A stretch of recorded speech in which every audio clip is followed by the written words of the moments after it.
အားလုံးပဲမင်္ဂလာပါရှင် Love Line Audio လေးကနေပြန်လည်ကြိုဆိုလိုက်ပါတယ်ရှင်ယနေ့အတွက်မော်နာလန်းစဉ်အရှင်သခင်ဝိထုလေးကိုဆက်လက်ပြီးဖတ်ပြပေးမှာဖြစ်ပါတယ်ရှင်မော်နာလန်းစဉ်အရှင်သခင်အခန်း30ဒုတိယအပိုင်းလှည့်ပြားတတ်သောကလေးငယ်လန်လီချင်းခိုင်းကသူတို့အတွက်စီစဉ်ထားသောအခန်းဆောင်သို့သာပြန်လာခဲ့ကြသည်အခန်းသည်ကျယ်ဝန်းပြီးတံပိုးကြီးပစ္စည်းများနှင့်ပြည့်နေသည်စပွဲပေါ်တွင်လက်ရမြောက်လှသည့်ချောမွတ်နေသောကြွေပြူတည်ရအိုးခွက်တစ်စုံနေရာယူထားကြသည်ဝေဟုရှင်သည်ဘေးဘက်တွင်ထိုင်လိုက်ပြီးအရက်ခွက်များကိုသဘောကျနေသည်ညနေလာမှသူသည်အနှဲငယ်လှုပ်ရှားလိုက်သည်သူသည်ဟိုဒီလှန်လုံးမွေနှောက်ရှာဖွေလိုက်သည့်အခါစက္ကူဖြူတစ်ထပ်နှင့်ကကြေးတစ်လက်ကိုရှာတွေ့သွားသည်စာရွက်ကိုအနှဲငယ်ညှက်လိုက်သည့်အခါစက္ကူလူယုတ်လေးဖြစ်သွားသည်စက္ကူလူယုတ်လေးသည်လူကြီးတစ်ယောက်၏လက်ညှိုးခန့်သာရှိပြီးလုံးဝန်းသောခေါင်းရှိကအင်ကြီးလက်၏အကျယ်အားထူးထူးခြားခြားညှက်ထားပြီးလိပ်ပြာတောင်ပန်းများနှင့်ပင်ဆင်နေသည်ဝေဟုရှင်သည်စပွဲပေါ်မှစုတ်တံကိုယူ၍အနှဲငယ်ရေးချစ်လိုက်ပြီးစုတ်တံကိုတစ်ဖက်သို့ပြစ်လိုက်သည်အရက်ခွက်ကိုယူကာမောတောက်ချလိုက်ပြီးနောက်အိယာပေါ်တွင်ချက်ချင်းလှဲလျောင်းလိုက်သည်ထိုစက္ကူလူယုတ်လေးရမူရုတ်တရက်တစ်ချက်တွန့်သွားပြီးအနှဲငယ်တုန်ခါပြီးနောက်ကြီးမားလာသောအင်ကြီးလက်များကအတောင်ပံများကဲ့သို့ပင်အလေးချိန်မဲ့နေသောခန္ဓာကိုယ်ကိုတည်ဆောင်ကာလေထဲသို့ပြန်တက်သွားပြီးလံဝန်ကြီးပခုံးပေါ်တွင်လာနာသည်လံဝန်ကြီးသည်သူ၏ပခုံးပေါ်ကိုစောင်းကြည့်လိုက်သည့်အခါစက္ကူလူယုတ်လေးသည်လံဝန်ကြီးပါးပြင်ထက်သူ့ကိုယ်သူပြစ်လဲ၍တက်လိုက်သည်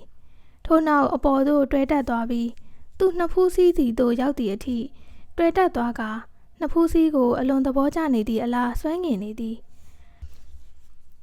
လံဝန်ကြီးသည်စက္ကူလူယုတ်ကိုသူ၏နှစ်ဖူးစည်းတွင်အတောင်အတန်ကြာသည့်အထိစိတ်ကြိုက်လူးလွတ်နေစေသည်သူသည်လက်လှမ်းပြီးဆွဲယူမည်လုပ်သည်ကိုစက္ကူလူယုတ်လေးကမြင်သွားပြီးလျင်မြန်စွာလှိမ့်ဆင်းသွားသည်တမင်လုပ်သည်လားမတော်တဆလားမသိရပဲသူ၏ခေါင်းကလံဝန်ကြီးနှကမ်းများကိုထိမိသွားသည်လံဝန်ကြီးလှုပ်ရှားမှုများကတခဏမျှရပ်တန့်သွားပြီးနောက်ဆုံးတွင်စက္ကူလူယုတ်ကိုလက်နှစ်ချောင်းဖြင့်ညှက်ထားကာဆိုလိုက်သည်ကစားမနေနဲ့စက္ကူလူယုတ်လေးသည်သူ၏ခန္ဓာကိုယ်ကိုလံဝန်ကြီး၏တွယ်လျသောလက်ချောင်းပေါ်တွင်ညှင်သွားစွာပတ်လိုက်သည်လံဝန်ကြီးကဆိုသည်ဒီတစ်ခေါက်သွားတာမင်းသတိထားရမယ်စက္ကူလူယုတ်လေးသည်ခေါင်းညှိလိုက်ပြီးအတောင်များကိုခါလိုက်သည်ကျမ်းမြင့်ပေါ်တွင်ကပ်နေပြီးနောက်တကားကြားစီတွားကာခိုးကြောင်ခိုးဝက်ဖြင့်အခန်းဆောင်ထဲမှထွက်လာသည်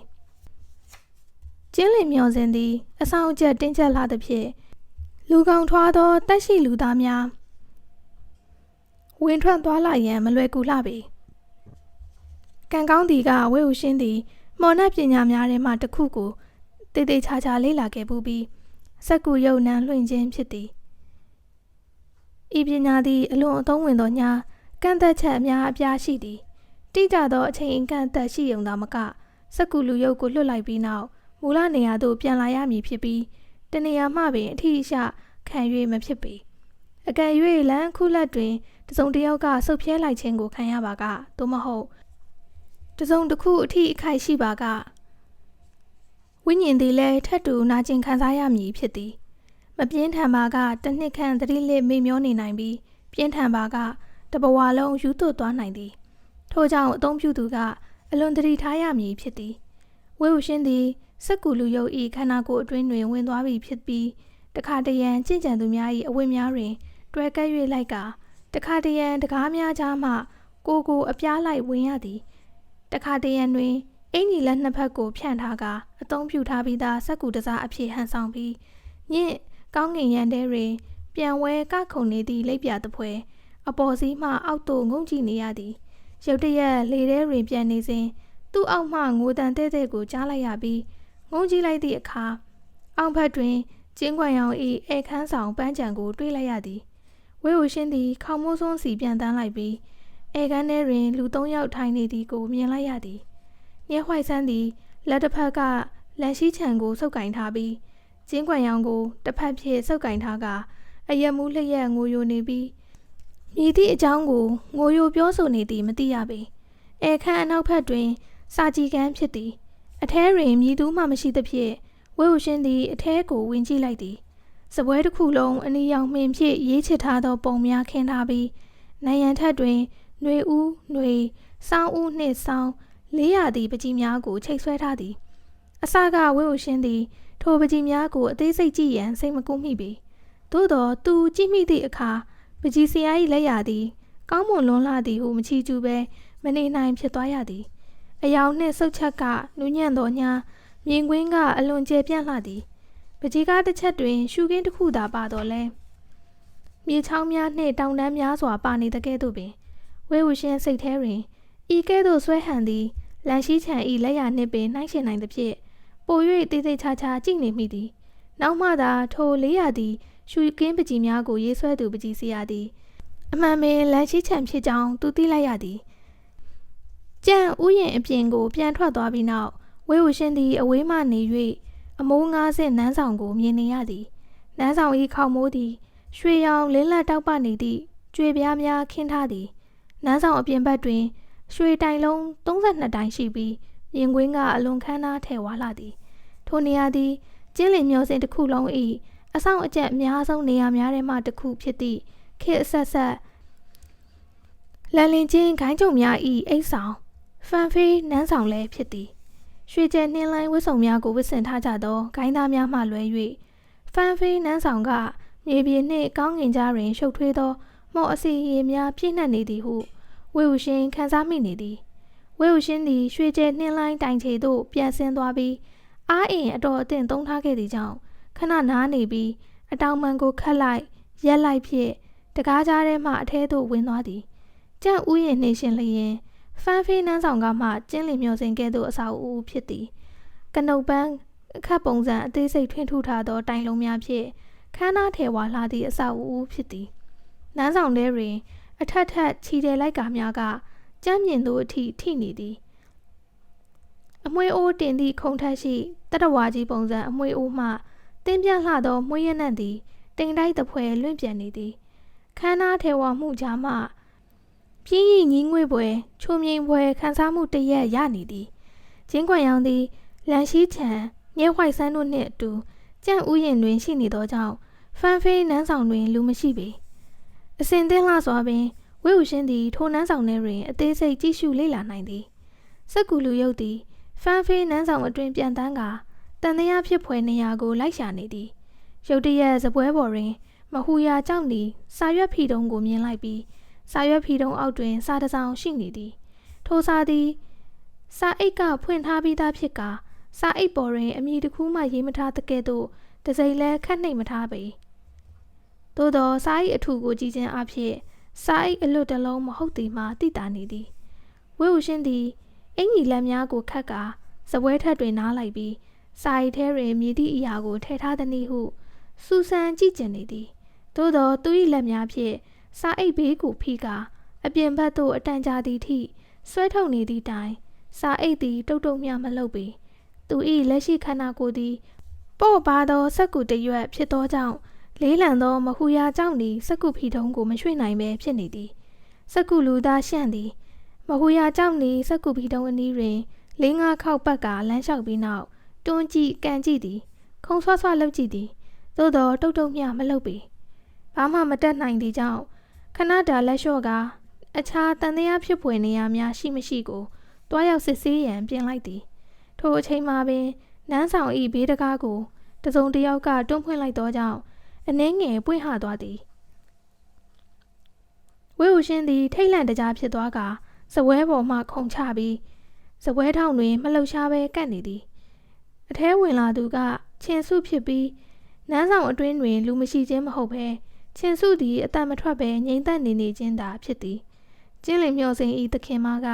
ဖန်ဖေးနန်းဆောင်တွင်ရှိနေသည်မှာပုံမှန်ပင်ဖြစ်သည်ပုံမှန်မဟုတ်သောကိစ္စမရှိပေသို့သောယခုတွင်သူမကိုကြည့်ရသည်မှာပုံမှန်မဟုတ်ဘဲဖြစ်နေသည်သူမ၏မျက်နှာအသွေးရောင်သည်နှင်းထက်ပင်ဖြူနေပြီးသွေးတစက်မှပင်မရှိသကဲ့သို့ဖြစ်နေသည်လူသည်လည်းပြစ်လဲကြတော့မည်အလားတရိမ့်တရိုင်ဖြစ်နေကာယခုတွင်ထိတ်လန့်ပွဲကြုံတွေ့ခဲ့ရသကဲ့သို့တတိလစ်နေရာမှပြန်နိုးလာပြီးအချိန်မရွေးထပ်မံတတိလစ်တော့မည်အလားပင် ဝဲဦးရှင်းသည်တွေးလိုက်မိသည်ဘလို့ဖြစ်ရတာလဲခုနကစားတော့ခမ်းမမှာတော့မျက်နှာအသွေးရောင်ကအတော်ကောင်းပါသေးတယ်ချင်းစုသည်တကားကိုမှီထားပြီးနောက်ခိတမြငေးငိုင်နေပြီးမှနယံကိုအားပြုကာစပွဲစီသို့ဖြင်းညင်းစွာရှောက်သွားလိုက်သည်စကုဖီတုံးဖြင့်ဖိထားသည့်စာကိုကြည့်ပြီးနောက်စာကိုလက်လှမ်းယူခြင်းသောညာနောက်ဆုံးတွင်လက်ကိုပြန်ရုပ်လိုက်သည်မီးရောင်အောက်တွင်သူမ၏နှကမ်းများတဆက်ဆက်တုံရင်နေသည်ကိုဝဲဦးရှင်းလင်းပြတ်သားစွာမြင်နေရသည်မူလာကလှပတင့်တယ်သည့်မျက်နှာသည်ပြတ်ယွန်းနေသည်သူမသည်ရုတ်တရက်ဆူရှစွာအော်ဟစ်လိုက်ပြီးစာအိတ်ကိုဆွဲကာကျမ်းပြင်ပေါ်လွှတ်ပစ်လိုက်သည်သူမသည်လက်တစ်ဖက်ဖြင့်အင်ဂျီရစ်ဘက်ကိုဆွဲဆုပ်ကင်လိုက်သည်ဝဲဦးရှင်းမျက်လုံးများကအယောင်လက်သွားတော်ညာချက်ချင်းပင်ထပြန်ကဖတ်ကြည့်ခြင်းစိတ်ကိုမနှဲအောင်ဤသိခံထားလိုက်ရသည်အကယ်၍ချင်းစုတယောက်တည်းကသူ့ကိုမြင်သွားလျင်သူဖြည့်ရှင်းနိုင်တော်လဲမတော်တဆသူမသာအော်ဟစ်လိုက်ပါကတခြားသူများကရောက်လာလိမ့်မည်အကယ်၍ဤစာရွက်စသည်အနှဲငယ်ပျက်စီးသွားခဲ့လျင်သူ၏ဝိညာဉ်ကိုလည်းထိခိုက်ပေလိမ့်မည်ရုတ်တရက်နန်းဆောင်အတွင်းတွင်အတန်တန်ကပဲ့တင်ထပ်သွားသည်အာစုမင်းဘာလုပ်နေရလဲချင်းစုသည်နောက်သို့လှည့်ကြည့်လိုက်သည့်အခါရင်းနှီးသောပုံရိပ်တစ်ခုကသူမနှင့်မလန်းမကန်းတွင်ရပ်နေပြီးထိုမျက်နှာထက်တွင်ရခင်ကဲ့သို့သူမကိုပြုံးပြနေသည့်အပြုံးကိုလည်းမြင်လိုက်ရသည်သူမသည်ချက်ချင်းကျမ်းမြင်ပေါ်ကိုကိုင်းကာစာကိုကောက်ယူလိုက်သည်ဝဲဦးရှင်းသည်စပွဲထောင်တွင်ကပ်နေကထိုစာသည်သူ့မြင်ကွင်းမှပျောက်ကွယ်သွားသည်ကိုမျက်လုံးအပြူသားဖြင့်ကြည့်နေရသည်ချင်းခွန်ရောင်သည်ရှေ့သို့တလန်တိုးလာပုံရသည်မင်းလက်ထဲမှာဘာကင်ထားတာလဲသူ့လေတံကကျင်နာနူးညံ့လာပြီးမြည်သည့်ထူးဆန်းသည့်ကိစ္စကိုမှမခံစားရတဲ့ကဲ့သို့ပင်ချင်းစု၏လက်ထဲမှထူးဆန်းသောစာကိုမမြင်တဲ့ကဲ့သို့ရှိပြီးချင်းစုအမူအရာပြည့်ရွှင်နေသည်ကိုလည်းမမြင်တဲ့ကဲ့သို့ပင်သူ၏လေတံသည်တာမန်ထမင်းစားရည်တောက်အသေးအဖွဲကိစ္စတစ်ခုကိုမေးနေသည့်လေတံနှင့်တူနေသည်ချင်းစုသည်လက်ထဲတွင်စာကိုစုပ်ကင်ထားလျက်ပြန်မဖြေဘဲနေသည်ကျင်းခွန်ရောင်ကထပ်မေးသည်မင်းကိုကြည့်ရတာနေမကောင်းသလိုပဲဘာများဖြစ်လို့လဲသူ၏လေတံကစိုးရိမ်ပူပန်မှုများပြည့်ရှံနေပြီးချင်းစုကစာကိုကင်မြောက်လျက်တုံရင်ကဆိုသည်ကျမလူတစ်ယောက်နဲ့တွေ့ခဲ့တယ်ဘယ်သူလဲချင်းစုသည်သူ၏စကားကိုမကြားလိုက်သည်နဲ့ဆက်ပြောသည်ဒီလူကကျမကိုကိစ္စအချို့ပြောပြပြီးဒီစာကိုပေးခဲ့တာပဲကျင်းခွန်ရောင်သည်ရေမောကဆိုလိုက်သည်မင်းဘယ်သူနဲ့တွေ့ခဲ့တာလဲသူများတခုခုပြောလိုက်တာနဲ့မင်းကယုံတာပဲလားချင်းစုကပြောသည်သူကကျမကိုလိမ်မှာမဟုတ်ဘူးလုံးဝမလိမ်နိုင်ဘူးဝဲဦးရှင်းသည်လည်းတွေးလိုက်သည်ဘယ်သူပါလဲသူဆိုတာကြားပေမဲ့ယောက်ျားလားမိန်းမလားတော့မသိဘူးချင်းစုကပြောသည်ဒီစာထဲမှာရေးထားတာတွေကအမှန်ပဲလားအာစုမင်းကကိုစာပေးမဖတ်ရင်ဒီစာထဲမှာရေးထားတာတွေကိုဘယ်လိုသိမလဲချင်းစုသည်သူ့အားစာကိုကမ်းပေးလိုက်ကဆိုလိုက်သည်ကောင်းပြီဖတ်ကြည့်လိုက်ပါစာကိုတေးသေးချာချာမြင်ရရန်ကျင်းခွန်ရောင်သည်ရှေ့သို့နောက်ထပ်တလန်တိုးလိုက်ပြီးချင်းစု၏လက်ထဲရှိစာကိုလျင်မြန်စွာဖတ်လိုက်သည်အကြောင်းအရာကိုချက်ချင်းနားလေသဘောပေါက်သွားတော့လဲသူ၏အမူအရာကအနှဲငယ်မျှပင်ပြောင်းလဲမသွားပေလျှို့ဝှက်ချက်တမြင်ပင်ထွက်မလာသို့တော့ချင်းစုကဆူရှစွာအော်ပြီးပြောလိုက်သည်ပြောစမ်းပါဦးအမြန်ပြောစမ်းပါဒါတွေတခုမှမဟုတ်ဘူးလို့အကုန်လုံးကအလိမ်ညာတွေလို့ပြောစမ်းပါကျင်းခွန်ရောင်ကပြတ်သားသောလေတံဖြည့်သည်အဲ့ဒါအမှန်မဟုတ်ဘူးအားလုံးကအလိမ်ညာတွေပဲဒါကလုံးဝအဓိပ္ပာယ်မရှိတဲ့အပြင်ဆွဆွဲထားတဲ့စကားလုံးတွေကြီးပါချင်းစုသည်ငိုလျက်ပြောသည်ရှင်ညာနေတာကိစ္စတွေကဒီလိုဖြစ်လာတာတော့ကျမကိုညာနေတော့မယ်ကျမမယုံဘူးကျင်းခွန်ရောင်သည်တပြင်းချကာဆိုသည်အာစုမင်းကကို့ကိုဒီလိုဖြေပါဆိုလို့ကိုတကယ်အဲ့ဒီအတိုင်းဖြေတော့လဲမင်းကကို့အဖြေကိုမယုံဘူးဒါအတော်ခက်တာပဲချင်းစုသည်စာကိုကျမ်းမြင်ပေါ်ပြစ်ချပြီးသူမမျက်နှာကိုလက်များနှင့်အုပ်ကာလိုက်သည်ဖေယားရှင်ကတကယ်ကိုကြောက်ဖို့ကောင်းတာပဲရှင်ဘလို့များရှင်ဘလို့များဒီလိုလုပ်နိုင်ရတာလဲ သူမသည်စကားဆက်မပြောနိုင်တော့ပဲမျက်နှာကိုလက်ဖြစ်ကလျက်အနောက်ဆုတ်သွားသည်ထို့နောက်တိုင်းတိုင်းကိုကိုင်ကာရုတ်တရက်ထိုးအံလိုက်သည်သူမသည်နာကျင်ကြေကွဲစွာအံနေပြီးသူမ၏ကတိစာအားလုံးကိုအံထုတ်တော်မူအလားပင်ဝေဝရှင်သည်ဤသို့ပြင်းထန်သောတုံ့ပြန်မှုကိုကြည်ရင်တွေးမိသည်သူခုနတုန်းကလည်းအထဲမှာအံနေတာအဲ့ဒီစာကဘာများရေးထားပါလိမ့်ကျင်းခွန်ရောင်ကလူတက်ပြီးအလောင်းကိုတစားစီလှုပ်ထားလို့များလားဒါပေမဲ့ကျင်းခွန်ရောင်ကနေမင်းပြခွင်တိုက်ပွဲမှာတော့မရင်မတွက်နိုင်တဲ့လူတွေကိုတတ်ခဲ့တာလူတိုင်းသိတာပဲပြီးတော့သူ့အဖေလက်ချက်နဲ့တေခဲ့တဲ့လူတွေလည်းမနှဲမနှောပဲမော်ရွှမ်းရွီနဲ့များဆိုင်နေမလားမဖြစ်နိုင်ဘူးကျင်းခွန်ရောင်နဲ့မော်ရွှမ်းရွီကြားတစ်ခုခုပတ်သက်တာကမဖြစ်နိုင်ဘူးတရားမဝင်သားမော်ရွှမ်းရွီကိုကျင်းလင်မျောစင်းကနေနှင်ထုတ်တာသူ့အကြံဖြစ်ခြင်းဖြစ်နေမှာတူတူပြောရရင်ဒီကိစ္စနဲ့တော့ဒီလိုဆိုးဆိုးဝါးဝါတုံ့ပြန်စရာမလိုပါဘူးယုံလွန်းလို့အန်ထုတ်ပြရတဲ့အထီးဆိုတော့သူနှင့်ချင်းစုသည်မတိကြတော့လဲနှစ်ဦးလုံးကထိပ်သီးခိုင်းများမှဆင်းသက်လာသူများဖြစ်သည့်အလျောက်အတိတ်တွင်အကြိမ်ပေါင်းများစွာတွေ့ဖူးခဲ့ကြသည်ချင်းစုသည်ချင်းချမ်းရဲ့ဤပလဲမျက်ရှုတပွဲသမီးငယ်ဖြစ်သည်သူမသည်ရိုးသားဖြူစင်၍ကောင်းမွန်သောဘဝတွင်နေထိုင်ခဲ့ရပြီးမိသားစု၏ကောင်းမွန်စွာတွင်တင်ဆုံးမခြင်းခံရသူလည်းဖြစ်သည်ဤသို့ဝမ်းနည်းကြေကွဲလွန်လှသဖြင့်ယူယူတွတ်တွတ်အပြုအမူမျိုးဘယ်တော့အခါမှမဖြစ်ဖူးခဲ့ပေအမှန်ပင်တခုခုလွဲမှားနေပြီဖြစ်သည်သူမအော့အန်နေသောအတန်ကိုနားထောင်ရင်းကျင်းခွန်ရောင်သည်တိတ်တဆိတ်ခါကိုင်းကကျမ်းပြင်ပေါ်တွင်ပြန့်ကျဲနေသောစာရွက်များကိုကောက်လိုက်သည်သူသည်လက်မြောက်လိုက်ပြီးကြာကူးဝင်းဆိုင်မိအိမ်ထက်တိုးလိုက်ပြီးတဖြည်းဖြည်းလောင်ကျွမ်းသွားစေသည်ကျမ်းပြင်ပေါ်သို့ပြာနည်းနည်းချင်းကျနေသည်ကိုကြည့်နေလျက်သူသည်အနှဲငယ်ဝမ်းနည်းနေသည့်လေသံဖြင့်ဆိုသည်အာဆူကိုရိုးကနှစ်ပေါင်းများစွာအကျဉ်လင်မယားဖြစ်ခဲ့ကြတာမဟုတ်လားကိုရိုးကအမြဲရှည်သွားနောက်လိုက်ညီးခဲ့ကြတယ်တယောက်ပေါ်တယောက်အမြဲတမ်းရိုသေလေးစားခဲ့ကြတယ်ခင်မွန်းတယောက်အနေနဲ့ကိုမင်းကိုကောင်းကောင်းမွန်မွန်ဆက်ဆံရဲ့လားကိုပြန်တွေးကြည့်တဲ့အခါမင်းကိုဒီလိုမြင်ရတော့ကိုတကယ်ပဲစိတ်ထိခိုက်ရတယ်ချင်းစုသည်အန်ထုတ်เสียမရှိတော့ပဲကျမ်းမြေမော်တွင်ထိုင်ချကငို၍ပြောသည်ရှင်ကျမကိုကောင်းကောင်းမွန်မွန်ဆက်ဆံပါတယ်ရှင်ကျမကိုကောင်းကောင်းမွန်မွန်ဆက်ဆံပါရဲ့ဒါပေမဲ့ကျမရှင်ကိုဘယ်တော့မှမသိခဲ့တာဖြစ်ချင်လိုက်တာရှင်အဲ့ဒီအချိန်ကလေးကဘယ်တော့မှထပ်ပြီးတော့ရှင်ဒီလိုကိစ္စမျိုးတောင်လုပ်နိုင်တာကျမကိုသာတတ်လိုက်ပါတော့လားကျင်းခွန်ရောင်ကဆိုသည်အာဆူမင်းဒီကိစ္စကိုမသိခင်ကကိုတို့အဆင်ပြေပြေနေခဲ့ကြတာမဟုတ်လားမင်းဒီနေ့သိလိုက်ရတော့အော့အန်ခဲ့ပြီးဒီလိုလုပ်တာမသင့်တော်ဘူးလို့ထင်တယ်ဒါပေမဲ့ဒီကိစ္စကတကယ်တော့ဘာမှမဟုတ်ပါဘူးမင်းကိုလက်တွေ့တက်ရောက်မှုလုံးဝဖြစ်စေမှာမဟုတ်တာစိတ်ထဲမှာသာဆိုးရွားတယ်လို့ခံစားရယုံပါချင်းစုသည်ခေါင်းခါရမ်းလိုက်ပြီးဖြူဖြော့နေသောမျက်နှာဖြင့်ဆိုသည်အမှန်တိုင်းပြောပါ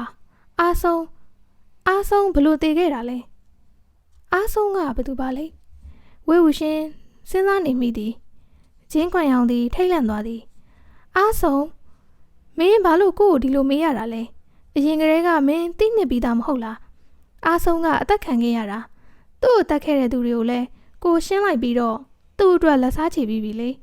ဘာလို့ရုတ်တရက်သူ့အကြောင်းမေးရတာလဲချင်းစုကပြောသည်ကျမသိတယ်လေဒါပေမဲ့အခုတော့အရင်ကကျမသိထားသမျှအရာအလုံးကအလိမ်အညာတွေလို့တန်တရားဝင်နေမိပြီကျင်းခွန်ရောင်၏မျက်နှာသည်ပင်ပန်းရိပ်ရောင်တန်းလာကဆိုလိုက်သည်အာဆူမင်းဘာတွေတွေးနေရလဲအားဆုံးကကို့သားပါကိုသူ့ကိုဘာလုပ်မယ်လို့ထင်နေလို့လဲဘယ်သူမှမသိပဲခေါင်းဝအမိပါဖုံးကွယ်ထားတဲ့လူစီကဘဲကလာမှမသိတဲ့စာတစောင်တော့ယုံပြီးကိုတော့မယုံဘူးပေါ့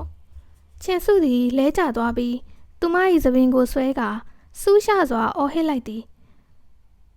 သူကရှင့်သားဖြစ်နေလို့ရှင်ကကြောက်ဖို့ကောင်းနေတာရှင်မလုပ်မယ်လို့ကျမထင်တယ်လေဟုတ်လားရှင်ကဒီလိုကိစ္စမျိုးတော့လုပ်နိုင်တာရှင်မလုပ်ရဲတာဘာရှိအောင်မလဲအခုထိရှင်ကိုယုံစေခြင်းသေးတော့လားဖះကျင်းခွန်ရောင်ကပြောသည်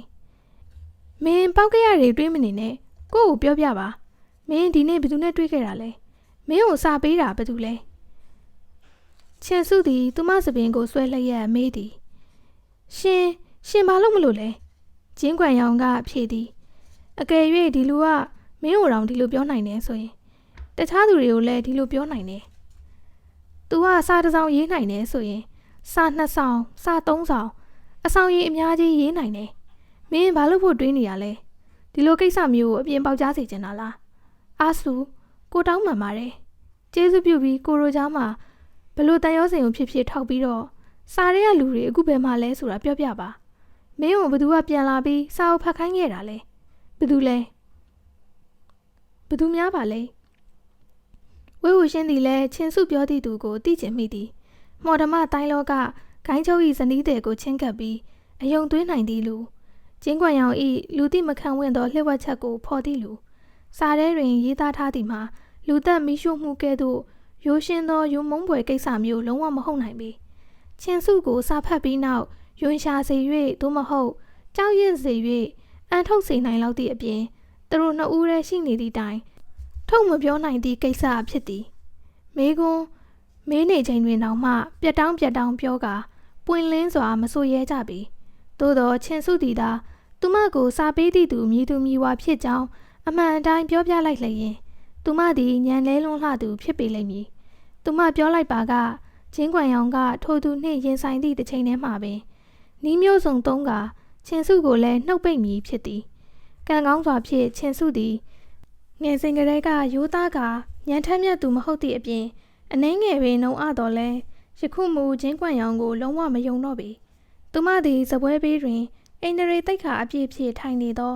ကျင်းကွမ်ရောင်ကိုကြောက်လန့်စွာစိုက်ကြည့်နေသည်သူသည်ထောင်တောင်းများစွာသောသူတို့၏အထက်မှမော်တိုင်းဂိုင်းချုပ်ဖြစ်ပြီးသူမ၏ခင်မွန်းလဲဖြစ်သည်ဖျောင်းနိုင်မီးရောင်အောက်တွင်သူသည်ပကြီးကားတစ်ချက်လိုချုံမောလှပပြီးအမူအရာကတည်ငြိမ်နေဆဲဖြစ်သည်သူသည်မတ်တက်ရက်လိုက်ပြီးသူမအားတွဲထူပေးခြင်းသောညာချင်းစုသည်ရုပ်ချီးပင်သူ့လက်ကိုပုတ်ထုတ်လိုက်သည်သူမသည်မထိန်နိုင်တော့ဘဲကျမ်းပြင်ပေါ်သို့ကိုင်းချလိုက်ပြီးအပြင်းအထန်အော့အန်တော်မြည်ဟန်ဖြစ်လာပြန်သည်ကျင်းကွမ်ရောင်၏မျက်ခုံးထိပ်တို့ကတွန့်သွားပြီးသူကဆိုသည်ငါကမင်းအတွက်ဒီလောက်တောင်ယုံဖို့ကောင်းနေသလားချင်းစုကပြောသည်ရှင်ကလူမဟုတ်ဘူးအယူတယောက်ပဲကျင်းကွမ်ရောင်ကသူမအားကြည့်သောအကြည့်ထဲတွင်နူးညံ့သောဝမ်းနဲ့အရိပ်အယောင်များနှင့်ပြည့်နှက်နေလျက်ဆိုသည်အာဆူအဲ့ဒီအချိန်တုန်းကကို့မှာတခြားရွေးချယ်စရာလမ်းမရှိခဲ့ဘူးအစတုန်းကတော့မင်းကိုတစ်သက်လုံးဖုံးကွယ်ထားဖို့စိတ်ကူးခဲ့တယ်ဘယ်တော့မှဒီကိစ္စကိုမသိစေချင်ခဲ့ဘူးအခုတော့တစုံတစ်ယောက်ကမင်းကိုပြောပြပြီးဖျက်ဆီးပစ်ခဲ့ပြီကိုကမတန်ရှင်းတဲ့လူယွန်းစရာကောင်းတဲ့လူလို့မင်းထင်နေတယ်ရပါတယ်ဒါပေမဲ့ဒီကိစ္စသာပေါက်ကြားသွားခဲ့ရင်ဘယ်လိုလုပ်မလဲမင်းကကို့ဇနီးလေတခြားသူတွေဘယ်လိုပြောကြမလဲမင်းကိုဘယ်လိုကြည့်ကြမလဲချင်းစုကသူမခေါင်းကိုအုပ်ကာရင်းပြောလိုက်သည်ရှင်စကားထပ်မပြောနဲ့တော့ထပ်မပြောပါနဲ့တော့ကျမကိုထပ်ပြီးသတိမပေးပါနဲ့တော့ကျမရှင်နဲ့လုံးဝမသိခဲ့ရင်ရှင်နဲ့ဘာမှမတော်ဆက်ခဲ့ရင်ကောင်းမယ်ရှင်ဘာလို့များဟိုတုန်းကကျမကိုချင်းကပ်ခဲ့ရတာလဲခဏကြာသည့်အထိတိတ်ဆိတ်သွားပြီးနောက်ကျင်းကွမ်ရောင်ကဖြေသည်ကိုအခုဘာပြောမင်းမယုံတာသိပါတယ်ဒါပေမဲ့အဲ့ဒီအချိန်တုန်းကစိတ်ရင်းအမှန်နဲ့ပါချင်းစုကငိုလျက်ဆိုသည်ရှင်ကအခုထိနားထောင်ကောင်းတဲ့စကားလုံးတွေပြောနေတော့ပါလားကျင်းကွမ်ရောင်ကပြောသည်ကိုအမှန်တိုင်းပြောနေတာပါကိုအမြဲအမှတ်ရနေတယ်မင်းကဘယ်တော့မှကိုနောက်ကျောင်းအကြောင်းကိုရောကိုအမေအကြောင်းမှမပြောခဲ့ဘူးကိုသေးတဲ့အထိမင်းကိုကျေးဇူးတင်နေမှာပါပြီးတော့ကိုမင်းကိုတန်မိုးထားတယ်တနာတယ်ချစ်တယ်ဒါပေမဲ့မင်းသိလားအားဆုံးကအသက်မခံရရင်တော့မှတေးရမယ့်ကလေးပဲသူကတေးကိုတေးရမယ့်ကလေးပါသူ့ကိုဆက်ပြီးကြီးပြင်းလာစေရင်မင်းနဲ့ကိုသားဖြစ်သူအကြောင်းပါလာသည့်အခါချင်းစုသည်တိမခံနိုင်တော့ပဲလက်မြောက်ကကျင်းကွမ်ရောင်၏ပါးကိုလွှဲရိုက်လိုက်သည်ဒါဆိုရင်ဒီကိစ္စတွေကိုလုပ်ခဲ့တာဘာလို့လဲရှင်ဒီယာရုအတွက်မလုပ်နိုင်တာဘာများရှိသေးလို့လဲကျင်းကွမ်ရောင်သည်မရှောင်မဲအရိုက်ခံလိုက်သည်ဖြူဖွေးသောသူ၏ပါးပြင်ပေါ်တွင်နီးမြန်းသောလက်ဝါးရတစ်ချက်ချင်းထင်လာသည်သူသည်မျက်လုံးများမှိတ်ကာခဏကြာတွင်ဆိုသည်အာဆူမင်းကိုတကယ်မပြောပြဘူးလားချင်းစုကခေါင်းခါရမ်းကပြောသည်ကျမရှင်းအောင်ပြောလိုက်ရင်ရှင်ထပ်ပြီးလူသက်နှုတ်ပိတ်အောင်မှာပေါ့ ကျင်းကွယ်ရောင်ကပြောသည်မင်းဘာတွေပြောနေရလဲနေမကောင်းလို့စိတ်ရှုပ်နေတာထင်တယ်ရောက်ခမကခရီးသွားရင်ကြင့်ကြံနေတာဆိုတော့ဒီတော့တွင်မင်းကိုလည်းလိုက်ပို့ပေးမယ်လေမင်းလည်းအဖေနဲ့စိတ်ချမ်းချမ်းသာသာနေရတာပေါ့ကိုတို့ဒီကိစ္စကိုမြန်မြန်လေးဖြေရှင်းလိုက်ကြရအောင်အပြင်မှာဧည့်သည်တွေအများကြီးရှိသေးတယ်မနက်ဖြန်လဲဆွေးနွေးပွဲရှိသေးတယ်ဤအခြေအနေသို့ရောက်နေသည့်တိုင်အပြင်ဘက်တွင်ဧည့်သည်များရှိနေသေးသည့်အကြောင်းနှင့်မနက်ဖြန်တွင်ဆွေးနွေးပွဲရှိသည့်အကြောင်းတွေးနေသေးသည်သူသည်နှုတ်ကမှုချင်းစုကိုအနားယူရန်ပြောနေတော့လဲလက်တွေ့တွင်မူသူ့အားတွန်းတိုက်နေရိုက်နှက်နေသည်ကိုလစ်လူရှုကာသူမကိုဆွဲထူရန်ပြင်နေသည်သူဘာလုပ်လိုက်မှန်းမသိလိုက်တော့ညာချင်းစုသည်ရုတ်တရက်အားရင်မရှိတော့ပဲပျော့ခွေသွားသည်ကျင်းကွယ်ရောင်သည်တည်ငြိမ်သွားပင်သူ၏ဇနီးကိုပွေတဝက်ဆွဲတဝက်နှင့်ကလကအထက်ထက်ကြားထဲသို့ဝင်သွားသည်စကုလူသားရှန့်သည်လဲစပွဲအောက်မှခိုးကြောင်ခိုးဝဲထွက်ကသူတို့နောက်မှလိုက်လာသည်ကျင်းကွယ်ရောင်သည်မျက်နှာကျက်မှကြမ်းမြင်အထိကြီးမားလှသောကျင်းမှန်ကြီးထက်တွင်လက်အစုံတင်ထားသည်ကိုမြင်လိုက်ရသည်ခဏကြာတွင်သူ၏လက်များကရေကန်မျက်နှာပြင်ကိုဖောက်ဝင်သွားသည့်အလားမှန်ထဲသို့ဝင်သွားသည်ချင်းစုသည်မျက်လုံးများပွင့်နေပြီးမျက်ရည်များစီးကျနေဆဲဖြစ်ကာသူမ၏ခင်မုန်းကသူမကိုမှန်ထဲသို့ဆွဲသွင်းနေတော့လဲမအော်ဟစ်နိုင်အသက်မထွက်နိုင်ပဲကြည်ယုံသာတက်နိုင်သည်ဝဲဟုရှင်းသည်မှန်ကိုကျင်းကွယ်ရောင်ကိုယ်တိုင်မှလွဲ၍အခြားသူမဖွင့်နိုင်မှန်းသိလိုက်သည်အခွင့်အရေးသည်နှစ်ခါမလာသည့်ကြောင့်အလင်းအမြန်ပင်အချိန်တွက်ချက်ပြီးအထဲသို့ဝင်လိုက်သည်ကျင်းမှန်နောက်တွင်လျှက်ဝက်ခန်းတစ်ခန်းရှိသည်ကျင်းကွယ်ရောင်ဝင်သွားပြီးနောက်တွင်နယံပေါ်ရှိမီးရိပ်များကအလိုလိုလင်းလာသည်မိန်ဖြားဖြားအလင်းရောင်ကနယံလေးဘက်လေးနံပေါ်တွင်ပြည့်နေသောအရွယ်အစားမတူသည့်ရတနာစင်များကိုအလင်းရောင်ပေးနေသည်စင်များပေါ်တွင်စာအုပ်များစာလိပ်များရတနာကြောက်တုံးများနှင့်လက်နက်များရှိသည်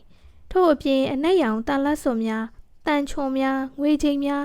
စသောနှိပ်စက်ရာတွင်သုံးသည့်ပစ္စည်းဆန်းများလည်းရှိသည်ထိုပစ္စည်းများကိုကြည့်လျင်ပင်ကြောက်ရွံ့တုန်ရင်သွားစေနိုင်သည်ထိုပစ္စည်းများကိုကျင်းကွယ်ရောင်လှုပ်ထားသည်ဟုဝေဟုရှင်းသိလိုက်သည်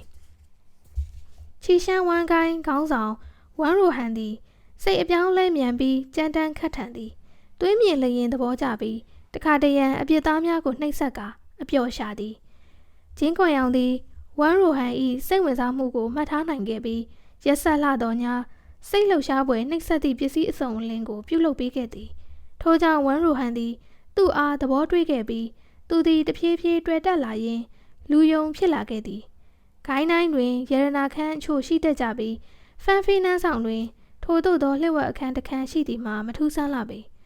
လျှက်ဝက်အခန်းထဲတွင်စာရေးစပွဲတစ်ခုအပြင်လူတစ်ယောက်လှဲအိတ်နိုင်လောက်သည့်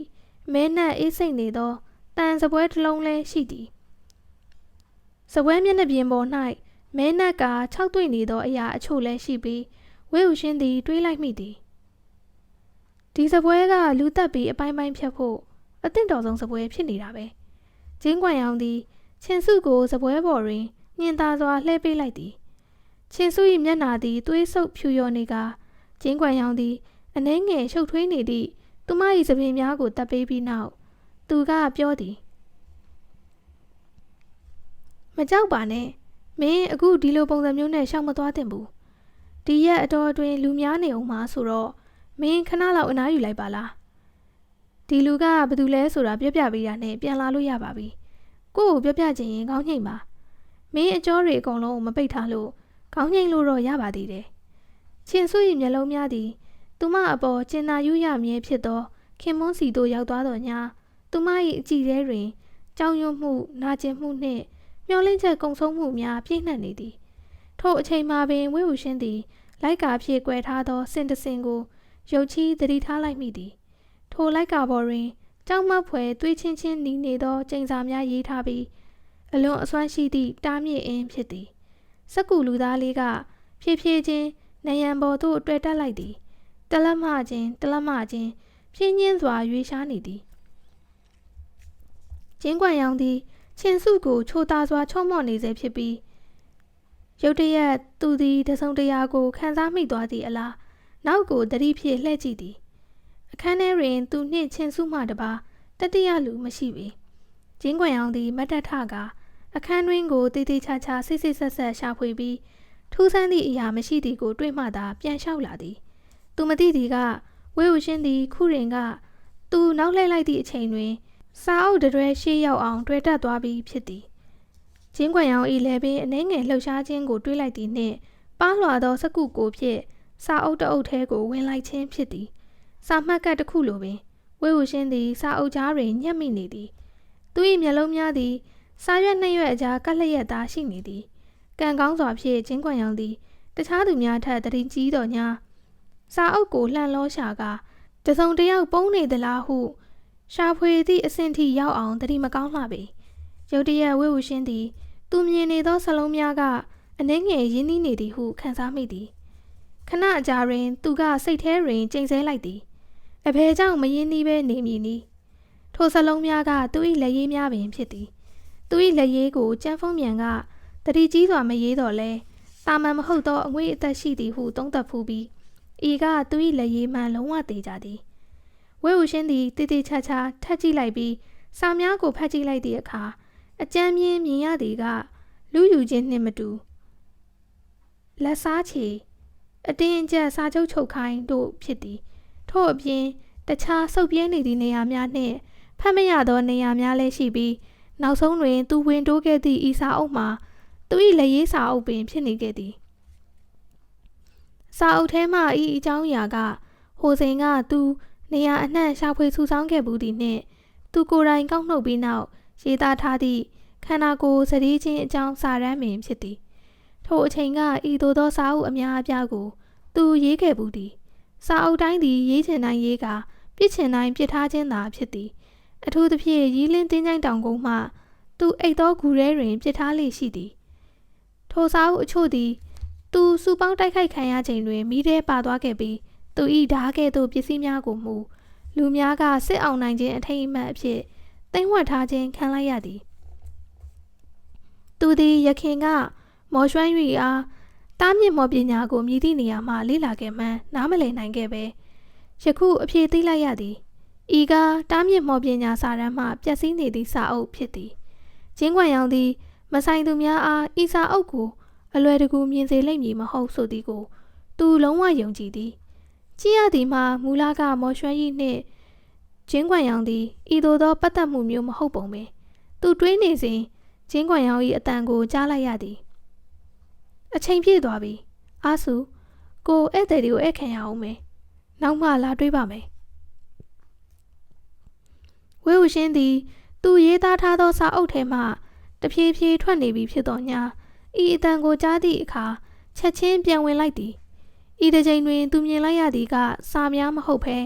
အိမ်စာချုပ်မြေစာချုပ်နှစ်ဆောင်ဖြစ်နေတယ်လို့ပင်ဝေဦးရှင်းသည်ထူးဆန်းသည်ဟုတွေးမိသည်အိမ်စာချုပ်မြေစာချုပ်ကဲ့သို့ပိုင်ဆိုင်မှုစာရွက်စာတမ်းများသည်မြည်သည့်ထူးခြားမှုရှိသည့်ကြောင့်ရီးလင်အကြီးအကဲ၏စာအုပ်ကြားထဲတွင်သိမ်းဆည်းထားရန်ပင်ထိုက်တန်သည်သူအထက်ထက်အခါခါကြည့်တော်လဲဤဒီမှာထူးခြားမှုမရှိသောတာမန်အိမ်စာချုပ်မြေစာချုပ်နှစ်ဆောင်သာဖြစ်ပြီးစီကံတကြဖြစ်ကလျှို့ဝှက်စာများလည်းမပါဝင်ပေစာရွက်များသည်ဝါကျင့်နေုံသာမကမှင်များပင်ပြန့်နေသည်သို့သောကျင်းခွင်ရောင်သည်ပြီးဆက်လွယ်ထည့်ထားခြင်းဟုသူမထင်မိပေထို့ကြောင့်စာလိပ်ကိုမှတ်ထားလိုက်ပြီးလိပ်စာကရွေ့မုံဤရွင်ဖိန်မြို့တနေရာဖြစ်သည်သူအခွင့်အရေးရလျင်ထိုနေရာသို့သွားကတခုခုရှာတွေ့ခြင်းတွေ့နိုင်လိမ့်မည်ဟုတွေးလိုက်သည်ခဏကြာသည့်အထိအပြင်ဘက်မှအတန်မကြားရသောကြောင့်ဝေဦးရှင်းသည်နေရန်ပေါ်တက်ပြီးတွေ့တက်လိုက်သည်နောက်ဆုံးတွင်တားမြစ်ခြင်းအင်းကွက်ဖြင့်ပိတ်ထားသောစင်စီသို့ရောက်သွားသည်သို့သောအထဲတွင်မြည်သည့်ပစ္စည်းများထားသည်ကိုသေချာမမြင်ရမီရုတ်တရက်သူ၏မျက်စိရှိတွင်လင်းထိန်သွားသည်ကျင်းခွင်ရောင်သည်ရှောက်လာပြီးလိုက်ကာကိုမတင်လိုက်သည်စက္ကန့်ပိုင်းများလောက်အထိဝေဦးရှင်းသည်သူ့ကိုမြင်သွားပြီဟုထင်လိုက်သည်သို့သောခပ်ဖြော့ဖြော့မီးအလင်းရောင်ကလိုက်ကာကြားမှဝင်လာသည့်အခါသူကရှေ့မှခဝိုင်းဝိုင်းအရာဝတ္ထုတစ်ခုကြောင့်သူ့အပေါ်အရိပ်ကျနေလေသည်ကျင်းခွင်ရောင်ကမလှုပ်ရှားပဲတစ်တာထဲတွင်ရှိသောအရာကိုစိုက်ကြည့်နေသည်ခဏကြာတွင်သူကဆိုသည်အခုကျွန်တော်ကိုကြည့်နေတာလားမြည်သည့်တုံ့ပြန်သမ်းမှမလာပဲသူကခက်တမြငြိမ်သက်နေပြီးနောက်လိုက်ကာကိုချလိုက်သည်ဝေဦးရှင်းသည်သူ့ရှေ့တွင်ရှိနေသည့် အေးဆက်မှာကြောလှပြီးသပင်စွန့်နှင့်တူသောအရာကိုတိတ်တဆိတ်တွဲကပ်လိုက်သည်ထို့နောက်သူလှည့်ကြည့်လိုက်သည့်အခါသူထင်သည့်အတိုင်းသွေးရောင်မရှိသောမျက်နှာကိုမြင်လိုက်ရသည်ခေါင်းကိုချိတ်ပိတ်ခဲ့သူကထိုခေါင်းကိုဘာမှမမြင်စေဘာမှမကြားစေဘာမှမပြောစေလိုပဲမျက်လုံးများနှရွက်များနှင့်ပါးစပ်တို့ကိုတင်းကျပ်စွာချိတ်ပိတ်ခံထားရသည်ဝေဟုရှင်းသည်စိတ်ထဲတွင်တိတ်တဆိတ်နှုတ်ဆက်လိုက်သည်တွေ့ရတာဝမ်းသာပါတယ်ချီဖုံးကျွင်နေမင်းကျွဲခန္ဓာကိုယ်၏နောက်ဆုံးသောအစိတ်အပိုင်းဖြစ်သည့်ဦးကောင်းသည်ကျင်းခွန်ရောင်ထံတွင်အမှန်တကယ်ပင်ရှိနေသည်ရခင်နေမင်းဖြစ်ခွင်းတိုက်ပွဲတွင်အလွန်အင်အားကြီးခဲ့ပြီးမိုးကြိုးကဲ့သို့ဒေါသအမျက်ကြီးသူချီဖုံးကျွင်းနေမင်းကျွဲကအလွှာအထက်ထက်အောက်တွင်ချိတ်ပိတ်ခံထားရလျက်တင်းငယ်မှောင်မိုက်သောအခန်းထဲတွင်အလင်းရောင်တစကိုမှမမြင်နိုင်ပေဝေဟုရှင်းသည်ချီဖုံးကျွင်း၏ဦးခေါင်းအပေါ်မှချိတ်ပိတ်အစီရင်များကိုဖယ်ပစ်လိုက်ရုံမဖြစ်သူ၏အလောင်းကခေါင်းကိုခန်းစားမိနိုင်ပြီးဘာသာလာရှာပေလိမ့်မည်သူသည်ဦးခေါင်းဆုရှိချိတ်ပိတ်အစီရင်များကိုအသေးစိတ်ကြည့်ကာမြည်တို့ကင်တွယ်ရမည်ကိုစဉ်းစားနေသည်ရုတ်တရက်ထူးခြားကအင်အားပြင်းထန်သောဆွဲငင်အားတရက်ရောက်လာပြီးငမွေးသဖွယ်ပေါ့ပါသောစက္ကုခန္ဓာကိုယ်ကိုရှေ့ဘက်သို့ဆွဲယူခြင်းခံလိုက်ရပြီးနေမင်းကျွဲ၏နှစ်ဖူးထက်တွင်တန်တမတ်မတ်သွားကပ်နေတော့သည်ကျင်းလင်မျောစဉ်၏အခြားတစ်ဖက်တွင်လံဝန်ကြီးသည်ဝေဟုရှင်း၏နဘေးတွင်ထိုင်လျက်မျက်နှာကိုတစ်ချိန်လုံးကြည့်နေသည်ခဏကြာတွင်သူ၏လက်ချောင်းများကအနှဲငယ်လှုပ်ရှားသွားပြီးမျက်လွှာချလျက်လက်ကိုဖြည်းဖြည်းချင်းဆန့်ထုတ်ကာမိမိနှာခမ်းများကိုညှင်သာစွာထိလိုက်သည်အလွန်ပင်ညှင်သာလှပြီးခုရင်ကပင်စက္ကုလူသားကသူ့အားဝင်တိုက်လိုက်သည့်အချိန်ကကဲ့သို့ညှင်သာသည်ရုပ်ချီးပင်ဝေဟုရှင်း၏လက်ကအနှဲငယ်တုန်ခါသွားပြီးလက်သီးကြစ်ကြစ်ဆုပ်လိုက်သည်လံဝန်ကြီးမူရာကတင်းမာသွားပြီးဝေဟုရှင်းကိုသူ၏ရင်ခွင်ထဲသို့သွင်းကာမျက်နှာကိုမော့စီလျက်ကင်လိုက်သည့်အခါဝေဟုရှင်း၏မျက်လုံးများကပိန်မြဲပိတ်နေလျက်မျက်ခုံးများကစုကျုံနေသည်ကိုမြင်လိုက်ရသည်လျှို့ဝှက်အခန်းထဲတွင်ရှိသောဝေဟုရှင်းအတွက်တုံ့ပြန်ချိန်ပင်မရလိုက်ပေအာဃာတတရားအလွန်ကြီးမားလှသောတေလူတို့မှာမိမိတို့၏အမုန်းတရားနှင့်အညှိုးအတေးတို့ကိုအတိုင်းအဆမရှိဖြန့်ကျက်နိုင်ပြီးနဘေးရှိသက်ရှိလူသားအပေါ်ထုတ်လွှင့်နိုင်သည်ထိုသူများမှတဆင့်မိမိတို့၏အညှိုးအတေးများကိုထုတ်လွှတ်ပြီးမိမိတို့၏စိတ်ခံစားချက်များကိုကူးဆက်စေသည်မကောင်းဆိုးဝါးများထကြွခြင်းအများအစုသည်ဤသို့ဖြစ်လာခြင်းဖြစ်သည်အမှန်ကမျှဝေခံစားခြင်း၏မူလနေရာမှလည်းဖြစ်သည်အကယ်၍ဝေဟုရှင်းသာယခုအချိန်တွင်သူ၏သက်ရှိခန္ဓာကိုယ်ကိုသုံးနေပါကသက်ရှိခန္ဓာကိုယ်နှင့်ဝိညာဉ်သည်အကာအကွယ်စီးတစ်ခုဖြစ်ကာသူ၏ဆန္ဒမပါပါပဲအညှိုးအတေးဆွမ်းရင်သည်သူ့အားမကူးဆက်နိုင်ပေသို့သောယခုအချိန်တွင်ပါလျက်သောစက္ကူကိုပူးကပ်ထားသဖြင့်ခုခံရန်ခန့်နေကစွမ်းအားအလွန်နည်းနေသည်သူသည်ဥကောင်းနှင့်အလွန်နီးနေပြီးနေမင်းကျွဲ၏အညှိုးအတေးဆွမ်းရင်သည်အလွန်ပြင်းထန်သောကြောင့်သူသတိလက်လွတ်ဖြစ်သွားချိန်တွင်ကူးဆက်ခံလိုက်ရခြင်းပင်ဖြစ်သည်ဝေဟုရှင်းသည်စိတ်ထဲတွင်မကောင်းတော့ဘူးဟုတွေးနေစဉ်သွေးနှံ့ကိုရလိုက်သည်ဤမျှပြင်းထန်သောသွေးညီနှံ့ကိုမရခဲ့သည်မှာနှစ်ပေါင်းများစွာကြာခဲ့ပြီဖြစ်သည်သူ၏အယိုးထဲမှတစုံတရာသည်ထိုတည်ငါတွင်ချက်ချင်းနိုးထလာပြီးစူညံစွာမှွေနောက်ဝှေ့ရမ်းနေသည်သူမျက်လုံးဖွင့်လိုက်သည့်အခါသူ၏ရှေ့တွင်ဓားသွားကိုမြင်လိုက်ရပြီးသွေးစွန်းနေသည့်အရိပ်နှင့်အတူအထက်သို့ခက်မြင့်မြင့်မြောက်သွားသောဥကောင်းတစ်ခုကကျဲလောင်သောမြည်သံနှင့်အတူလဲကျသွားသောခန္ဓာကိုယ်ကိုပါမြင်လိုက်ရသည်ခေါင်းနှင့်ကိုယ်အိုးစားကွဲသွားသောထိုသူသည်နေမင်းကိုမိထောင်များဝန်းရံထားသည့်တစိမ့်ဖြင့်ဂိုင်းအဝတ်အစားကိုဝတ်ဆင်ထားသည်ဝေဟုရှင်းသည်မိမိကဓားကိုဓားအိမ်ထဲပြန်ထည့်လိုက်သည်ကိုမြင်ပြီးသူ၏ပါးစပ်မှအတန်နက်နက်ကထွက်လာသည်ခေါင်းကိုသွားကောက်ပြီးဝမ်းခွေးတွေမြင်အောင်ချိတ်ထားလိုက်တစုံတစ်ယောက်ကသူ၏အနောက်မှနေ၍ဖြေသည်ဟုတ်ကဲ့ဝေဟုရှင်းသည်ဓားတစ်ချက်ထဲဖြင့်ခေါင်းဖြတ်ခံလိုက်ရသူကိုသိသည်သူကချီရှမ်းဝမ်းကိုင်းချုပ်ဝမ်းရိုဟန်၏သားအကြီးဆုံးဝမ်းရွှေဖြစ်သည်ထိုသူသည်ဟဲကျန်းတွင်နေမင်းကျွဲ၏အသက်ခံခဲ့ရသူဖြစ်သည်သူ၏ဦးခေါင်းကိုတစ်ချက်ထဲဖြတ်၍စစ်သည်များ၏ရှေ့ဆုံးတွင်ချိတ်ထားစေကာဝမ်းကိုင်းမှကြင်ကြံသူများကိုပြသစေခဲ့သည်အမျက်ဒေါသထွက်နေသောညဲ့ကိုင်း၏ကြင်ကြံသူများက သူ၏အလောင်းကိုအစိတ်စိတ်ပိုင်းခဲ့ပြီးအသားများကိုနှုတ်နှုတ်ဆင်းကမြေချင်းတူး၍မြုပ်ပစ်ခဲ့ကြသည်ဉာဏ်မင်းကျွဲသည်အလောင်းကိုတစ်ချက်မျှကြည့်ကဘေးသို့ကန်ထုတ်လိုက်ပြီးသူ၏ဓာလက်ကင်ရိုးပေါ်တွင်လက်တင်ကဘေးဘီသို့ကြည့်လိုက်သည်ချီဖုံးကျွင်းသည်အလွန်အရက်ရှည်လှသည်အားချင်း၏ခန္ဓာကိုယ်ဖြင့်မျှဝေခံစားခြင်းတွင်ဝဲဟုရှင်း၏မြင်ကွင်းမှာပုတိုတော်ညာယခုတစ်ကြိမ်တွင်မူပုံမှန်မြင်ကွင်းများထက်ပိုရှိသည်အောက်သို့ကြည့်လိုက်သည့်အခါမရေတွက်နိုင်သောအလောင်းများကိုတွေးလိုက်ရသည်အချို့သည်နေမင်းကိုမိတောင်များဝန်းရံထားသည့်တစိမ့်ဖြင့်ဝတ်စုံများကိုဝတ်ဆင်ထားကြပြီးအချို့ကြောပြင်တွင်ချင်းဟဲညဲ့ခိုင်း၏တတဝါကြီးပုံစံတစိမ့်များရှိနေပြီးအချို့ထံတွင်မြည်သည့်တစိမ့်အမှတ်အသားမှမပါပေအဖွဲတစ်ဖွဲ့စီသည်သုံးပုံတစ်ပုံခန့်ပဝင့်နေသည်ဤသို့မြင်ကွင်းသည်အလွန်ကြောက်မက်ဖွယ်ကောင်းလှပြီးသွေးညီနှန်းကကောင်းငင်သို့လှိုက်တက်နေသည်သူသည်တလှမ်းချင်းရှေ့သို့သွားနေရင်ဘေးဘီဝဲရာကိုကြည့်နေသည်ကနောက်ဆုံးထွက်သက်တမြင်မျှကြံနေသောဝမ်းကိုင်းသားတယောက်ယောက်ရှိမရှိကိုလိုက်စစ်ဆေးနေသည့်အလားပင်ပြုတ်တရက်ဘေးတွင်ရှိနေသောအုတ်ကျွတ်မိုးအိမ်ထဲမှခလန်းကနေအတန်တို့ကိုကြားလိုက်ရသည်နေမင်းကျွဲသည်ဓားရှည်ကိုဝှေ့ရမ်းလိုက်သည့်အခါရက်ဆက်ခတ်ထန်သောဓားရည်ကြောင့်လေတစ်ချက်ဝှေ့သွားပြီးအုတ်ကျွတ်မိုးအိမ်၏လက်ရကြမ်းကြမ်းဖြင့်လှုပ်ထားသောတကားကိုဟတ်တက်ကွဲပွင့်သွားစေသည်အထဲတွင်ကြောက်ရွံ့ထိတ်လန့်နေသောသားအမိနှစ်ယောက်ရှိနေသည်အိမ်သည်ဟောင်းနှွမ်းနေပြီးအထဲတွင်ပစ္စည်းအချို့သာရှိကာပုံးခိုစရာနေရာမရှိပေဇပွဲတစ်လုံးအောက်တွင်ပုံးနေကအချင်းချင်းတင်းကျပ်စွာပွေ့ဖက်ထားကြပြီးအသက်ပင်ကြဲကြဲမရှူရဲကြပေငယ်ရွယ်သောအမျိုးသမီး၏ပြူးကျန်နေသောမျက်ဝန်းထဲတွင်ဉာဏ်မင်းကျွဲ၏တကိုယ်လုံးသွေးပေကြံလျက်လူတက်ဖြတ်လိုသောပုံစံကထင်ဟပ်လာသည့်အခါမျက်ရည်များကစီးကျလာသည်သူမရင်ခွင်ထဲမှခလေးမလေးသည်ပါဇက်ဟကထိတ်လန့်နေသည်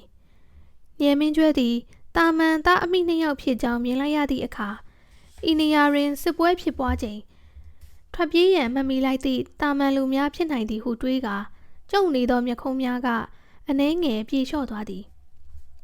အခြေအနေကိုမမြင်သောနောက်လိုက်ငယ်သားကသူ၏နောက်သို့တိုးကပ်လာကခေါ်လိုက်သည်နေကိုင်းချုပ်ဤသားအမိကကောင်းကောင်းမွန်မွန်ဖြတ်တန်းနေသောဘဝသည်ရုတ်တရက်ကြင့်ကြံသူခိုင်းအချို့ရောက်လာကမဲမဲမြင်ရာတပ်ဖြတ်နေကြပြီးမြည်သည့်ဘက်ကကောင်း၍မြည်သည့်ဘက်ကဆိုးမှန်းပေမသိကြပေဓားကင်ထားသူမြည်သူကိုမဆိုကြောက်ရွံ့နေကြပြီးသူတို့သည်မုတ်ချသေးရလိမ့်မည်ဟုတွေးကြောက်ကနေကြသည်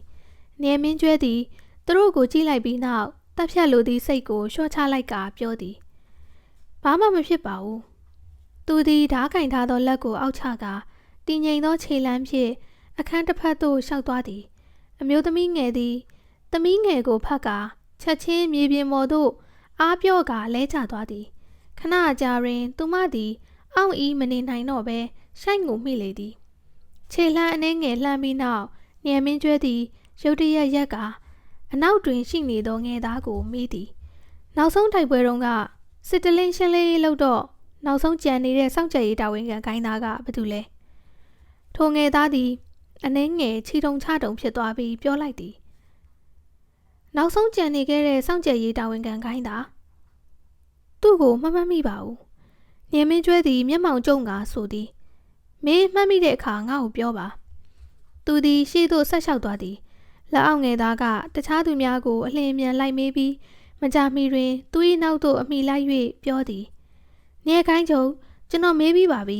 ပြီးခဲ့တဲ့စစ်တလင်းရှင်းလင်းရေးမှာနောက်ဆုံးကြံနေခဲ့တဲ့စောင့်ကြပ်ရေးတာဝန်ခံခိုင်းသားကမုံရောင်လို့ခေါ်ပါတယ်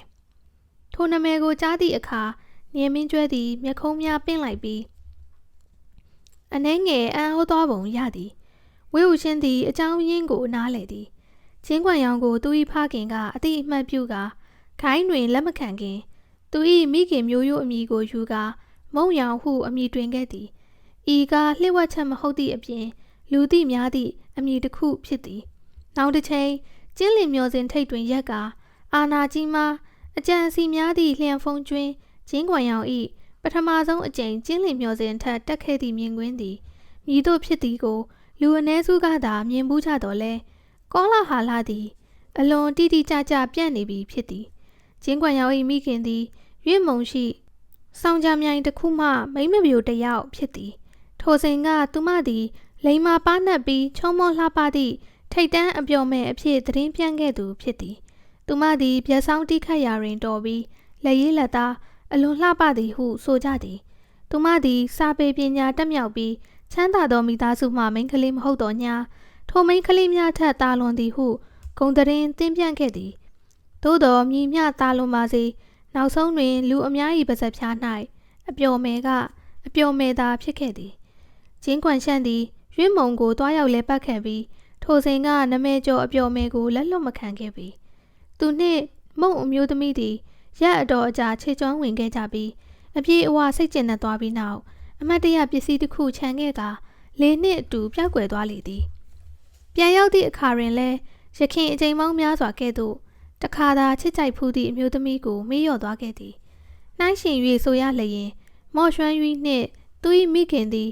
အနှဲငယ်မျက်နှာသာပေးခံရသေးသည်အ ਨੇ ဆုံးသောကျင်းကွန်ရှန့်သည်ဤသားတစ်ယောက်ရှိသည်ကိုသတိရပြီးသူအားကျင်းလင်မျှော်စင်ထံပြန်ခေါ်ခဲ့သည်မုံရောင်ကဤသို့ကံမကောင်းခဲ့ပြီအပျော်မယ်၏သားသည်မိသားစုကောင်းတစ်ခုနှင့်နှိုင်းရှင်မရသည့်ကြောင့်မုံအမျိုးသမီးသည်ကျင်းကွန်ရှန့်အတွက်သူမတကိုယ်တည်းကလေးတစ်ယောက်မွေးဖွားခဲ့သည်မော့အိမ်မှသားအမိနှစ်ယောက်ကဲ့သို့ပင်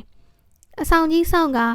ဤမော်ဓမတိုင်းပညာရှင်သည်သူမနှင့်ကလေးကိုလာခေါ်မည့်အချိန်ကိုမျောလင့်တကြီးဆောင်စားခဲ့သည်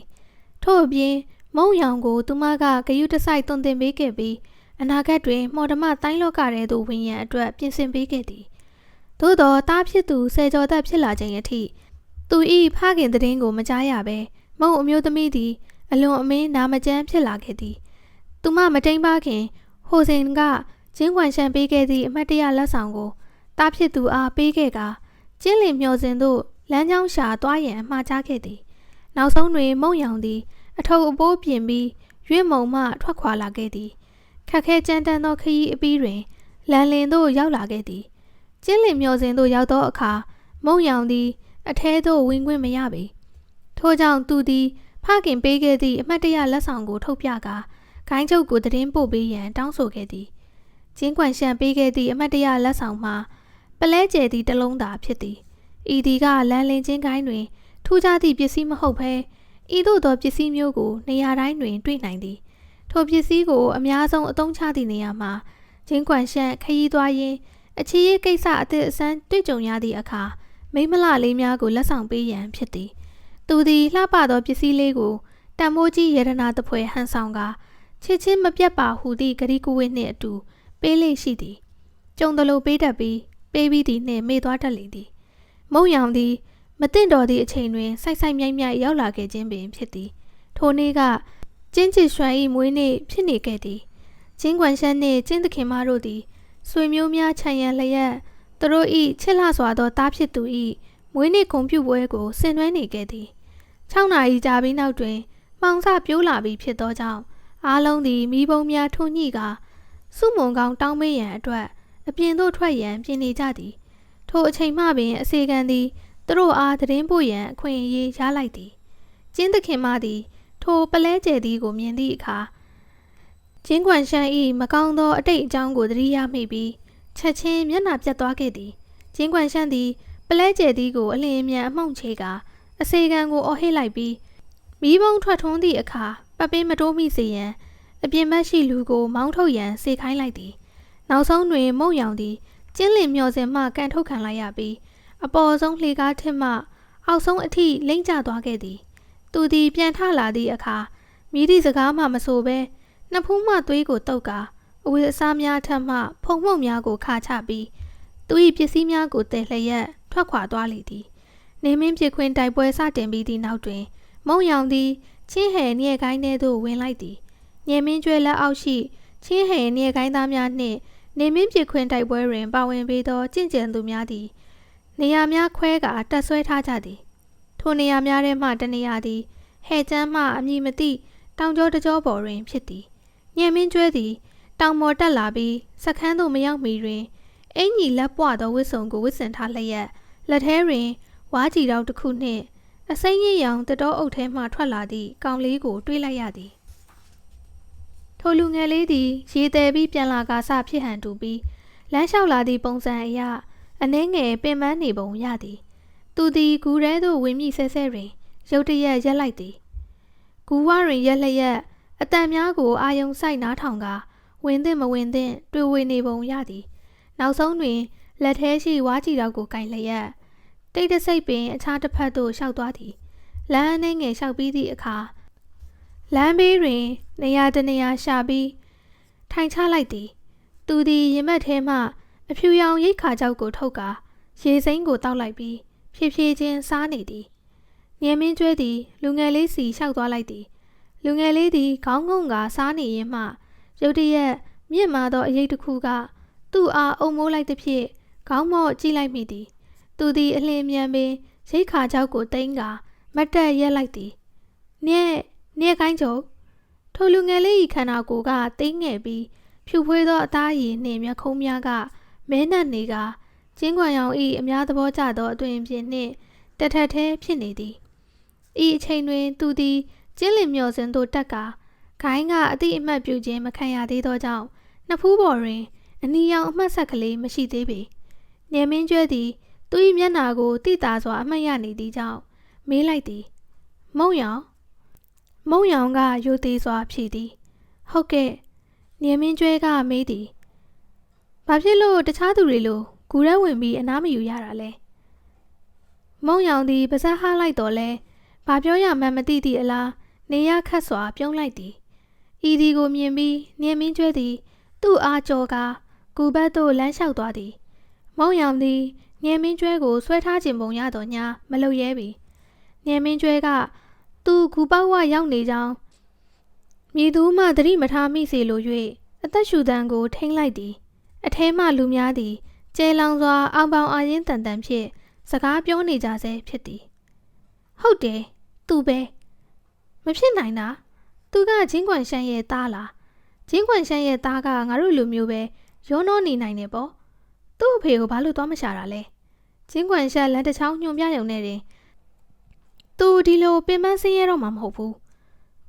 သူမပြန်ကျင်ဘူးလို့များထင်နေသလားသူများကအဖေပေးတဲ့လက်ဆောင်လေးယူပြီးမိုင်မောင်းများစွာဝေးတဲ့ရွင့်မုံကနေလမ်းလင်းကိုလာတာသူ့အဖေရဲ့အတိအမှတ်ပြုတာခံကျင်လို့မဟုတ်ဘူးလားဒါဆိုရင်သူတို့တွက်ကိန်းမှားပြီဂျင်းကွန်ရှန်ရဲ့မိန်းမကတကယ်အစွမ်းထက်တာငါဆိုလိုချင်တာကဂျင်းကွန်ရှန်ကအပြင်မှာမွေးထားတဲ့သားသမီးတွေမှာတပုံကြီးအနည်းဆုံး12ယောက်ရှိတယ်သူကဘယ်သားသမီးကိုအတိအမှတ်ပြုဘူးလို့လဲဒီလိုလောက်တာကိုအဆက်ခွဲတာနဲ့အတူတူပဲလူဆိုတာမမျော်လင့်တဲ့အရာကိုမမျော်လင့်သင့်ဘူးပြုတ်ကြပြီးသွေးထွက်တန်ယူဖြစ်တော့ဘသူ့ကိုအပြစ်သွားတင်မလဲဘသူ့ကိုမှအပြစ်တင်လို့မရဘူးသူ့သေးတွင်သူတူးတာပဲအားလိုက်တာကျင်းချီရွှန်တယောက်ရှိနေမှာတော့ဂျင်းကွန်ရှန်ကနောက်ထပ်သားတယောက်လိုချင်မအောင်တော့မလားပြီးတော့လူပေါင်းများစွာနဲ့အတူနေဘူးတဲ့အပျော်မယ်ရဲ့သားဆိုရင်ပိုဆိုးတာပေါ့ဘသူ့မျိုးစေ့မှန်းဘသူကအတက်ပြောနိုင်မှာလဲကြည့်ရတာတော့ဂျင်းကွန်ရှန်ကသူ့ဘာသာတန်တရားများပြီးအတိအမှတ်မပြုရဲတာဖြစ်မယ်ဟာဘယ်အတိအမှတ်ပြုမလဲဒီအမျိုးသမီးနဲ့ဟိုလိုဒီလိုဖြစ်ခဲ့တာတောင်သူလုံးဝမှတ်မိမှာမဟုတ်ဘူးဂျင်းကွန်ရှန်ရဲ့မျိုးစေ့ကသူ့ကံကိုလက်ခံပြီးငါတို့ကိုရေခတ်ပေးတာကိုတွေးမိုံနဲ့တင်ပျော်တယ်ဟေးဘာကံကိုလက်ခံတာလဲသူဒီလောက်အစွမ်းကုန်စွမ်းဆောင်ပြနေတာလေသူဘလောက်ကြိုးစားတယ်ဆိုတာမင်းမမြင်ဘူးလားနေတိုင်းအပြေးအလွှားနဲ့ဘာလို့ရဒီလောက်လိုလားလှုပ်ပေးနေတာကနာမည်ကောင်းထွက်လာပြီးတော့သူ့အဖေကသူ့ကိုပြန်ခေါ်มาကိုအထူးတလဲမျောလိနေတာမဟုတ်ဘူးလားနေမင်းကျွဲ၏နှလုံးသားထဲတွင်ပေါက်ဖွားလာသောဒေါသမီးတောက်သည်ဝဲဝရှင်ရင်နှလုံးစီသို့လွင့်စင်လောင်ကျွမ်းလာလေသည်သူ၏လက်ကရုတ်ချီးပင်ဓားရိုးပေါ်သို့ဖိလိုက်ပြီးမုံရောင်သည်အလင်းအမြန်ပင်လက်ဆန့်ကဆွဲရန်ပြင်တော်လဲဆွဲ၍မမိပေဓားသည်ဓားအိမ်ထဲမှဆွဲထုတ်ပြီးသားဖြစ်နေပြီးကူရှိမှကြောက်တုံးကြီးတစ်ခုကဝုန်းကနေမြေပြင်ပေါ်ကျသွားသည်မူလာကဂူထဲတွင်ထိုင်လျက်အနားယူနေသောကြင့်ကြံသူ10ယောက်ခန့်သည်ကြောက်တုံးကြီးပြိုကျလာသဖြင့်အားလုံးကလမ်းဖြန့်ကခုန်ထားလိုက်ကြပြီးဓားများကိုဆွဲထုတ်လိုက်ကြသည်သူတို့၏လက်ထဲတွင်ကင်ထားသောရေးထည့်ထားသည့်ဝါးကြည်တောင်များသည်မြေပြင်ပေါ်တွင်ပြန့်ကျဲသွားသည်ချက်ချင်းပင်ညက်မင်းကျွဲကစူငေါက်လိုက်သည်တခြားသူတဲလာပေးတဲ့ရေကိုတောက်ပြီးပါဇက်ကတော့အစိတ်စကားမျိုးပြောထွက်ကြတယ်ပေါ့ငါအဖွဲနဲ့ပူးပေါင်းတာဝမ်ခွေးတွေကိုတတ်ဖို့မဟုတ်ပဲအတင်းအဖျင်းပြောဖို့လားကူထဲတွင်လူအလုံးရုပ်ရုပ်တဲတဲဖြစ်သွားသည်လူတိုင်းသည်ချီဖုံကျွင်း၏အကျင့်စရိုက်ကိုသိကြသည်ချီဖုံကျွင်းကရှင်းပြလေ ဒေါသပိုကြီးလေဖြစ်သည်ယနေ့မူအပြစ်ပေးခံရခြင်းမှာရှောင်လွှဲမရတော့မည်ဖြစ်သည့်ကြောင့်အမှန်အတိုင်းဝန်ခံကာမည်သူမှစကားမဟရဲပေနေမင်းကျွဲသည်အေးဆက်စွာတစ်ချက်ရဲလိုက်ပြီးလိုက်ကူထဲသို့မဝင်ဘဲမုံရောင်ဘက်သို့လှည့်ကာဆိုသည်မင်းငါနောက်လိုက်ခဲ့သူသည်လှည့်ထွက်သွားကာတောင်ကြီးကိုရှောက်သွားပြီးမုံရောင်သည်နောက်မှလိုက်လာသည်နှစ်ဦးသားရှောက်ရင်းနှင့်မုံရောင်၏ခေါင်းသည်ပိုပြီးငိုက်ဆိုင်ကြလာပြီးခြေလမ်းများကပိုပြီးနှေးကွေးလာသည်အတန်ကြာမှသာသူကဆိုသည်ကျေးဇူးတင်ပါတယ်နေခိုင်းချုပ်နေမင်းကျွဲကပြောသည်ယောက်ျားကောင်းတစ်ယောက်ကဖြောင်းမှန်မှန်ကန်ရမယ်လှုပ်เสียမရှိအားရနေတဲ့အကောင်တွေတပုတ်လေလင်းပြောတာကိုဘာမှခရုဆိုင်နေစရာမလိုဘူးမုံရောင်ကခေါင်းညိတ်သည်ဟုတ်ကဲ့သူသည်ဖြေသာဖြေလိုက်တော့လဲမျက်နှာထက်တွင်မူတောကဟန်တစားကထင်ဟပ်နေသည်ယနေ့တွင်နေမင်းကျွဲကသူ့ဘက်မှကူညီရက်တည်ပေးခဲ့ပြီးထိုသူများအားတည်ငါဖိနှိပ်နိုင်ခဲ့တော့လဲနောက်တစ်ချိန်တွင်ထိုကျင့်ကြံသူများကသူ့အားဆယ်ဆဒုက္ခပေးတော်မူဖြစ်ရာသူမြည်တို့မပူပင်ပဲနေနိုင်လိမ့်မည်နီသို့တော်နေမင်းကျွဲကဆိုလိုက်သည်အဲ့ဒီလူတွေမင်းနောက်ွယ်မှာမင်းမကောင်းကြောင်းပြောလေမင်းကသူတို့ပြောစရာစကားလုံးမရှိအောင်လုပ်ပြဖို့လိုလေပဲမင်းကငါစစ်မြေပြင်မှာမြင်မိပါတယ်အမြဲတမ်းရှေ့ဆုံးကနေပြီးတော့အမြဲတမ်းလဲတာမန်ပြည်သူတွေကိုလမ်းပြနေရချပေးဖို့နောက်ဆုံးမှခြံနေခဲ့တယ်အရန်ကောင်းတယ်ဆက်ကြိုးစားပါဤစကားကိုကြားပြီးနောက်မုံရောင်သည်တခဏမျှငိုင်းတွေနေပြီးခေါင်းအနေငယ်မော့လာသည်နေမင်းကျွဲကထပ်ပြောသည်မင်းရဲ့ဓာရီကအတော်သွက်ပင်မဲ့မမာကြောသေးဘူးထပ်ပြီးလေ့ကျင့်ရအောင်မယ်ထိုစကားကတိတာလှသောချီးကျူးမှုပင်ဖြစ်သည်မုံရောင်သည်အလင်းအမြန်ဆိုသည်အကြံပေးတဲ့အတွက်ကျေးဇူးတင်ပါတယ်နေခိုင်းချုပ်